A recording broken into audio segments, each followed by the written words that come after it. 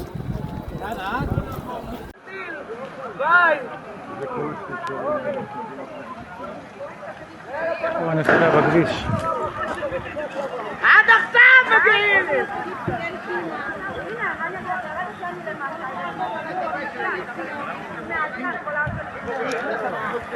את הבלוקים. כל הבלוקים רסיסים. מכוניות פה על החוף.